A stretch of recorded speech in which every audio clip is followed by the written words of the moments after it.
हम जातिगत जनगणना की बात कर रहे हैं कि जातिगत जनगणना होनी चाहिए, जिसकी जितनी संख्या भारी उसकी उतनी हिस्सेदारी होनी चाहिए। और 10% के लोगों को बिना मांगे सब कुछ मिल रहा है और 90% लोग जगह जगह अलग अलग तरीके से अपना अधिकार मांग रहे हैं। तो ईवीएम मशीन बनाती है बीईएल, उसमें 7 में से 4 डायरेक्टर बीजेपी के पदाधिकारी हैं और टाइमर का इस्तेमाल करके ईवीएम के द्वारा आपके वोट की चोरी, जो बहुजन समाज के नेताओं को वोट देना चाहते हैं उनकी वोट को चोरी करके वो जातिवादी लोगों को दे रही है। और छोटी छोटी कुर्सियों की लड़ाई में हम लड़ रहे हैं, एमएलए बन जाए, काउंसलर बन जाए, मेरा टिकट ना कट जाए।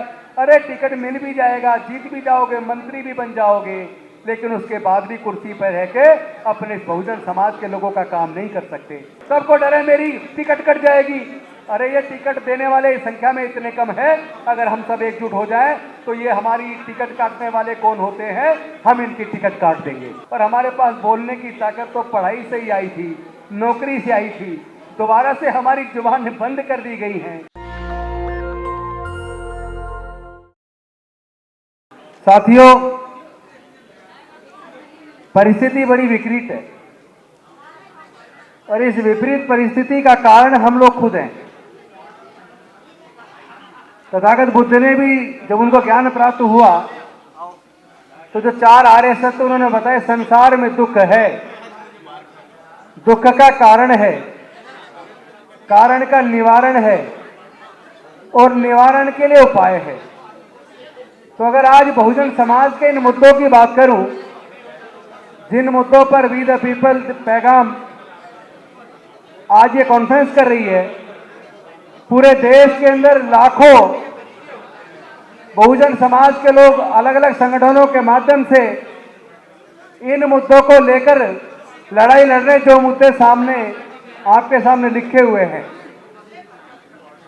यानी कि हमारे मन में कोई पीड़ा है, दुख है, उस पीड़ा को दूर करने के लिए हम कॉन्फ्रेंस कर रहे हैं। लेकिन वो पीड़ा जो है, उस पीड़ा के कुछ कारण हैं और उस कारण के लिए कुछ निवारण है।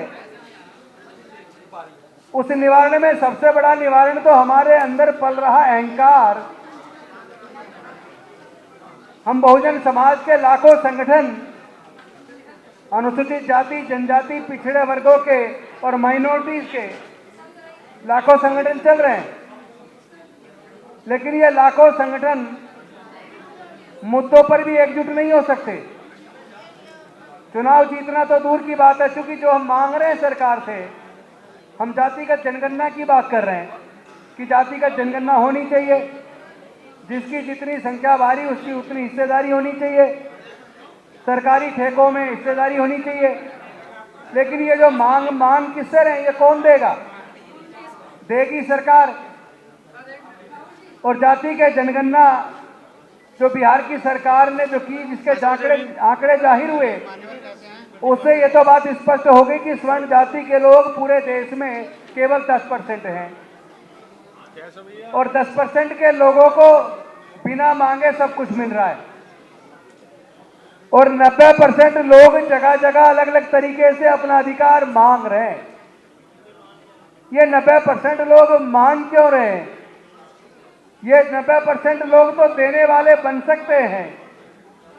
90% लोग प्रजातंत्र में वोट से हुक्मरान बन सकते हैं, लेकिन धर्म के नाम पर इनको अफीम चटाकर, इनको बेवकूफ बनाकर इनको कह दिया गया कि तुम तो संभालो धर्म की रक्षा की जिम्मेदारी और देश का कारोबार और सत्ता संभालेंगे हम 10% लोग।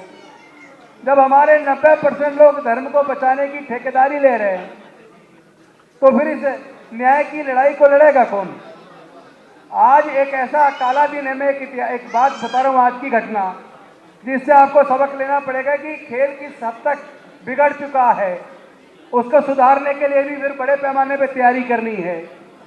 आपको पता है, चंडीगढ़ के अंदर मेयर का चुनाव था और उस मेयर के चुनाव में कांग्रेस और आम आदमी पार्टी मिलकर चुनाव लड़ी। उनके पास 20 वोट थे, भारतीय जनता पार्टी के 16 वोट थे, यानी 20 वोट एक तरफ थे तो आम आदमी पार्टी और कांग्रेस का मेयर बन जाना था और 16 वोट लेके बीजेपी को विपक्ष में बैठना था। लेकिन उन्होंने 8 वोटों को इनवैलिड करार देके अपना मेयर बना लिया। इसी तरह ईवीएम के माध्यम से जो इलेक्शन कमीशन ऑफ इंडिया की ईवीएम मशीन बनाती है बीईएल, उसमें 7 में से 4 डायरेक्टर बीजेपी के पदाधिकारी हैं। और टेक्निकल एक्सपर्ट कमेटी जो सॉफ्टवेयर बनाती है ईवीएम के लिए और टाइमर का इस्तेमाल करके ईवीएम के द्वारा आपके वोट की चोरी, जो बहुजन समाज के नेताओं को वोट देना चाहते हैं उनकी वोट को चोरी करके वो जातिवादी लोगों को दे रही है, तो उस ईवीएम को हटाए बिना आपकी सत्ता आएगी कैसे? तो ये एक आंदोलन तो बनाना पड़ेगा, पर बनेगा तब जब हम लोग भी जैसे उनके आरएसएस के लोग गांव-गांव में जाकर, हमारे परिवारों में जाकर भी हमारे बच्चों का ब्रेन वॉश कर रहे हैं, और एक तरफ हम लोग हैं, हम लोग केवल मंचों पर भाषण कर रहे हैं। हम लोग भी तो क्या गांव में जाके अपने लोगों को समझा नहीं सकते? धर्म के नाम पे हमारे लोगों का इस्तेमाल हमारे बच्चों का वो लोग कर सकते हैं, तो क्या बहुजन समाज के इन मुद्दों को हासिल करने के लिए हम गांव-गांव में जाके बहुजन समाज के युवाओं को और युवतियों को इकट्ठा करके समझा नहीं सकते क्या? अगर हम केवल अपने बहुजन समाज के वोट को बीजेपी को जाने से रोक दें, तो ये जितने मुद्दे हैं जिसके ऊपर लंबे समय से वी द पीपल और पैगाम अनेकों कॉन्फ्रेंस इसी ऑडिटोरियम में इसी हॉल में कर चुका है, यहीं पे कर चुका, और कई जगह अलग अलग पूरे देश के हिस्से में कर चुका है, लाखों संगठन अलग अलग देश के हिस्से में कर रहे हैं। उसके बावजूद हमें सफलता क्यों नहीं मिल रही है? क्या विद्वान लोग इस पर समझेंगे नहीं? अभी लक्ष्मण यादव बोल के गए, मार्गदर्शन तो उन्होंने कर दिया, रतनलाल भी कर देंगे, इससे पहले जल्ली जी भी कर चुके, लेकिन मार्गदर्शन तो हम वर्षों से कर रहे हैं। आप हमें बुलाते हो, हम मार्गदर्शन करते हैं, करके चले जाते हैं, इसको जमीन पे कब उतारेंगे? वक्ता बुला रहे हो, आप सुन भी रहे हो, बड़े ईमानदारी से सुन रहे हो और बार बार सुन रहे हो, सुनने वाले भी वही हैं और सुनाने भी वाले वही हैं, लेकिन क्या गाँव का वो जो देहात में हमारे बहुजन समाज का मजदूर है, जो उनके खेत के ऊपर निर्भर है, जो उनकी फैक्ट्री के ऊपर निर्भर है, उसको कौन समझाएगा? उसको जाके जब तक हम समझाएंगे नहीं, उसको जब तक बताएंगे नहीं कि उसकी हकमारी कौन कर रहा है, कैसे कर रहा है, इस हकमारी से बचने का तरीका क्या है, उससे बचने का रास्ता कौन सा है, जब तक हम अपने युवाओं को और युवतियों को नहीं बताएंगे।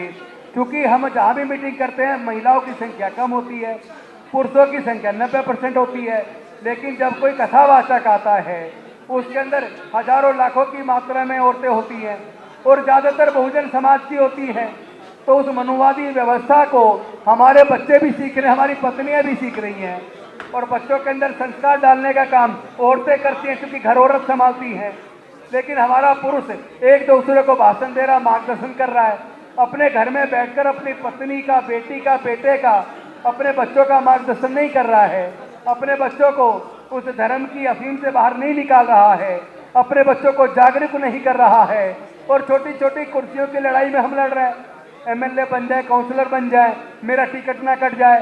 अरे टिकट मिल भी जाएगा, जीत भी जाओगे, मंत्री भी बन जाओगे, लेकिन उसके बाद भी कुर्सी पर रह के अपने बहुजन समाज के लोगों का काम नहीं कर सकते, याद रखना। अरे कुर्सी तो वैसे भी टेम्परेरी होती है, सबको डर है मेरी टिकट कट जाएगी। अरे ये टिकट देने वाले संख्या में इतने कम है, अगर हम सब एकजुट हो जाएं तो ये हमारी टिकट काटने वाले कौन होते हैं, हम इनकी टिकट काट देंगे, हम काट देंगे इनकी टिकट, ये ताकत हमारे अंदर है। लेकिन जब तक हम एकजुट नहीं होंगे तब तक इसी तरह उत्पीड़न चलता रहेगा। शिक्षा महंगी करके हमारे लोगों से वो शिक्षा छीन चुके हैं, सार्वजनिक उपक्रमों को बेचकर सरकारी नौकरी छीन चुके हैं, और हमारे पास बोलने की ताकत तो पढ़ाई से ही आई थी, नौकरी से आई थी, दोबारा से हमारी जुबान बंद कर दी गई हैं।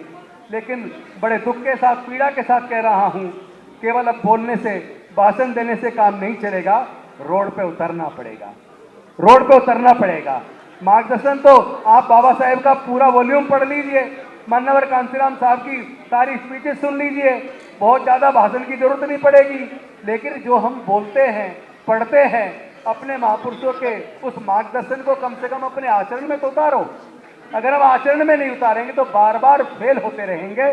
कुर्सियां तो वो तब भी मिलेंगी क्योंकि रिजर्वेशन बाबा साहब दे गए, तो जो रिजर्वेशन से कुर्सी मिलनी है हमारे बेटे को नहीं मिलेगी, किसी दूसरे भाई के बेटे को मिल जाएगी। कुर्सी तो मिलेगी क्योंकि रिजर्वेशन है, लेकिन जहाँ जहाँ रिजर्वेशन खत्म हो गया वहाँ तो आपका आगे बढ़ने का रास्ता खत्म है। लेकिन हम अगर एकजुट होकर इस लड़ाई को लड़ेंगे तो हम जीत सकते हैं और ये सारे मुद्दे हमारे हल हो सकते हैं। असंभव कुछ भी नहीं है, बस एक ही चीज की जरूरत है, किसी भी तरीके से अपने अहंकार को कम करो, अपने नेताओं का क्रिटिसाइज करना बंद करो, अपने संगठनों का क्रिटिसाइज करना बंद करो, अपने संगठन चलाने वाले, नेतृत्व करने वाले सामाजिक कार्यकर्ताओं का क्रिटिसाइज करना बंद करो और एकजुटता अगर वैसे नहीं ला सकते कम से कम मुद्दों पे तो एकजुटता ले आओ। ये जो मुद्दे लिखे हुए हैं इस बैनर में, इस पे तो कम से कम एकजुटता ले आओ। हम लोग एकजुट हो जाएंगे तो सारे बीमारियों का अंत हो जाएगा, और अगर हम एकजुट नहीं होंगे तो टुकड़ों में लड़ाई लड़के कभी इस लड़ाई को हम जीत नहीं पाएंगे। वो जो कह रहा है अब की बार 400 पार, उसमें इतना कॉन्फिडेंस आता कहाँ से है? वो कॉन्फिडेंस उसको ईवीएम से आता है, वो कॉन्फिडेंस उसको हमारी बेवकूफ़ी से आता है, वो कॉन्फिडेंस इस बहुजन समाज के बिखरेपन से आता है। इस बिखरेपन को खत्म कर कर आपस में एकजुटता लाइए, हमारी जीत होगी, सबका मंगल हो। बहुत बहुत धन्यवाद। नमो बुद्धाय, जय भीम, जय भारत। नेशनल दस्तक की आपसे गुजारिश है कि अगर इसको बचाना चाहते हैं तो नेशनल दस्तक को सब्सक्राइब करने के लिए रेड कलर के सब्सक्राइब बटन को दबाएं, फिर बेल आइकन की घंटी दबाएं। नेशनल दस्तक को बचाने के लिए बहुत जरूरी है कि हर खबर को शेयर करें, लाइक करें, कमेंट जरूर करें।